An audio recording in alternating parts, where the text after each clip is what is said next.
नमस्कार, प्यार भरा बहुत बहुत हृदय से स्वागत आपका। मकर राशि वालों के लिए राहु का गोचर किस प्रकार से परिणाम लेकर के आ रहा है।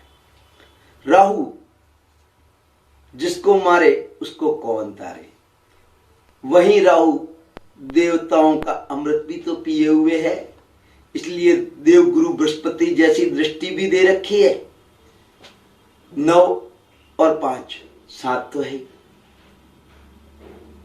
तो वो अमृत जैसे असर भी तो देगा, जिसमें आपके पंचम भाव में राहु विराजमान हो रहे हैं वृषभ राशि के। तो वो उनकी छाया ग्रह है, जिसके साथ बैठते हैं वैसा ही परिणाम देते हैं। तो शुक्र जैसे परिणाम संतान भाव से, शिक्षा भाव से, और केतु लाभेश में सदा श्रेष्ठ परिणाम ही देता है। तो 11वें भाव लाभ भाव में आपके केतु बने रहे मेरे साथ। आपकी ग्रह स्थिति किस प्रकार से बनने वाली है। राहु खगोलीय दृष्टि से कोई ग्रह भले ही ना हो, लेकिन ज्योतिष में राहु का बहुत अधिक महत्व है। राहु के साथ केतु का भी नाम लिया जाता है, क्योंकि दोनों एक दूसरे के विपरीत बिंदुओं के समान गति से गोचर करते हैं। राहु को जन्म से ही वक्री ग्रह माना जाता है। पौराणिक ग्रंथों में राहु एक असुर हुआ करता था, जिसने समुद्र मंथन के दौरान निकले अमृत की कुछ बूंदें खटक ली थी। सूर्य और चंद्रमा को तुरंत इसकी भनक लगी और सूचना भगवान विष्णु को दी। इसके पश्चात अमृत तो उन्होंने पी ही लिया था,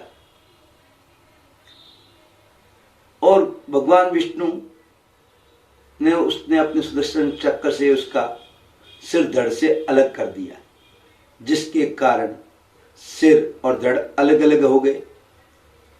सूर्य चंद्रमा राहु की शत्रुता का कारण भी यही माना जाता है। मान्यता है इसी शत्रुता के चलते राहु सूर्य व चंद्रमा को समय समय पर निगलने का प्रयास करता है, जिसके कारण इन्हें ग्रहण लगता है। सूर्य चंद्रमा भय भी खाते हैं इसे। ज्योतिष शास्त्र में भी राहु को छाया ग्रह माना जाता है।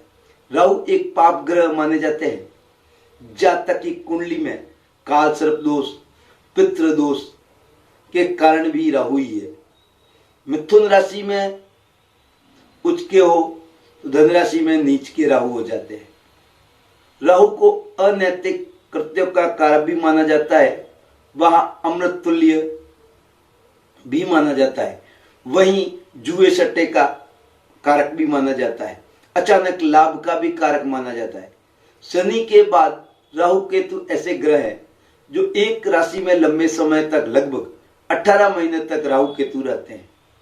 ऐसे में राहु का राशि परिवर्तन करना एक बड़ी ज्योतिषी घटना मानी जाती है, क्योंकि राहु को शनि जैसा प्रभाव देता है, फिर राहु जिसके साथ बैठता है उसके अनुसार परिणाम देता है।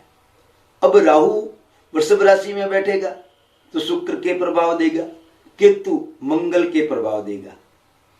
जिसमें भी राहु अमृत ग्रहण कर लिया था, तो अमृत तो उसमें आया हुआ ही है, और साथ में शुक्र का प्रभाव।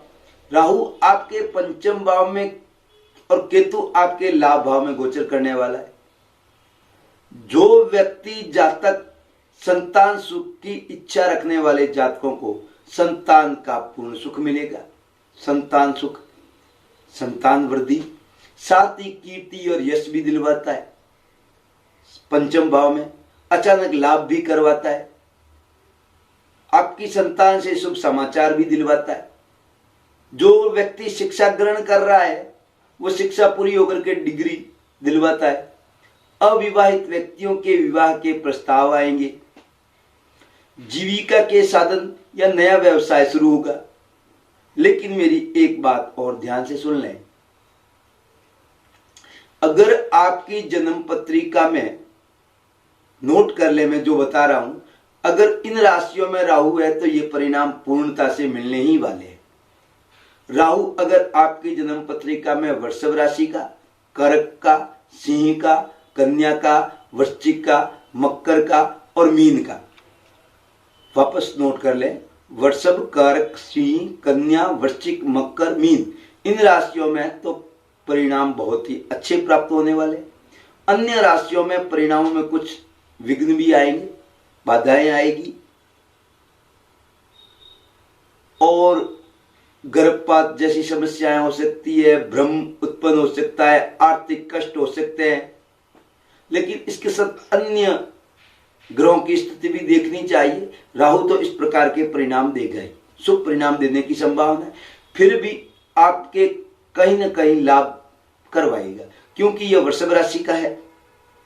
तो शुक्र ऐसो आराम के साधन उपलब्ध करवाता है, तो उनके साथ बैठ करके उनके जैसे फल देगा, और वो भी पंचम भाव में, और लाभेश में केतु ऊंचाइयां दिलवाता है, तो वो भी आपके लिए श्रेष्ठ है। फिर भी मैंने जो बताई उन राशियों के अलावा अगर आपकी राशि में जन्म पत्रिका में राहु है और आपको परिणाम अच्छे नहीं मिल रहे हैं, तो आपको उपाय राहु केतु के अवश्य करने चाहिए। मैं राहु केतु के उपाय के लिए अलग से एक प्रोग्राम देने वाला हूं, जल्दी ही आपको उपलब्ध हो जाएगा। आप अवश्य देख करके उस उपायों को अपनाएं और अवश्य ही श्रेष्ठ परिणामों को प्राप्त करें। मेरी यही इच्छा रहती है कि आप अच्छे परिणाम प्राप्त करें, समृद्धि पाएं, ऐशो आराम पाएं और आनंद के साथ रहें, मस्तिष्क स्वास्थ्य आपका अच्छा रहे। मैं अब आपसे अनुमति लेना चाहता हूं। आपको मेरा यह कार्यक्रम अच्छा लगा हो तो अपने और अपने परिवार वालों को शेयर अवश्य करिएगा, जिससे उनसे भी आशीष आपको प्राप्त हो और उनको भी लाभ प्राप्त हो। यही मेरी इच्छा है। नमस्कार, आशीर्वाद।